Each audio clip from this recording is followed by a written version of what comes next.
पटना की सड़कों पर आजकल राजनीति की एक अलग बयार बह रही है।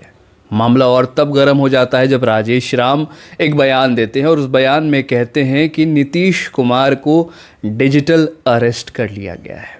देखिए, ये जो बयान है, ये जो शब्द है डिजिटल अरेस्ट, ये सुनने में बेहद आधुनिक लगता है, लेकिन इसके पीछे दर्द भी उतना ही है।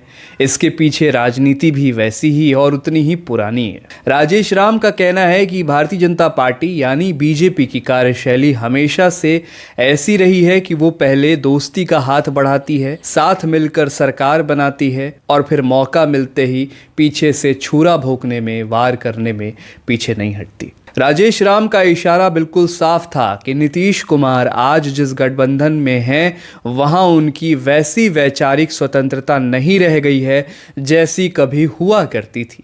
राजेश राम ने बातों बातों में सिर्फ बिहार की ही नहीं, देश के दूसरे राज्य की राजनीति को भी लपेटे में ले लिया। उन्होंने एक बड़ी चेतावनी देते हुए कहा कि अगला नंबर चंद्रबाबू नायडू का हो सकता है। उनके मुताबिक भारतीय जनता पार्टी जिस तरह से अपने क्षेत्रीय सहयोगियों के साथ व्यवहार करती है, उससे ये साफ होता है कि वो धीरे धीरे उनकी ताकत को कम करने की कोशिश कर रही है। पटना में हुई इस चर्चा में ये बात प्रमुखता से उभर कर आई कि गठबंधन की राजनीति में अब वो भरोसा नहीं रहा जो पहले हुआ करता था। आम लोगों के बीच भी ये चर्चा आम है कि क्या वाकई नीतीश कुमार जैसे कद्दावर नेता को किसी भी तरह से दबाव में लिया जा सकता है।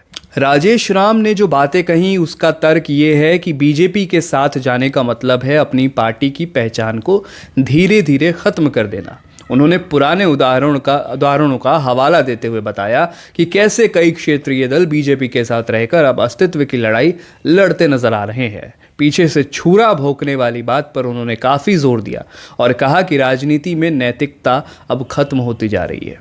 उनके इस बयान ने बिहार की राजनीति में एक नया नैरेटिव ज़रूर सेट किया है। लोग अब ये सोचने पर मजबूर हैं कि क्या वाकई केंद्र की सत्ता में बैठे लोग अपने सहयोगियों को सिर्फ इस्तेमाल करने के वस्तु समझते हैं।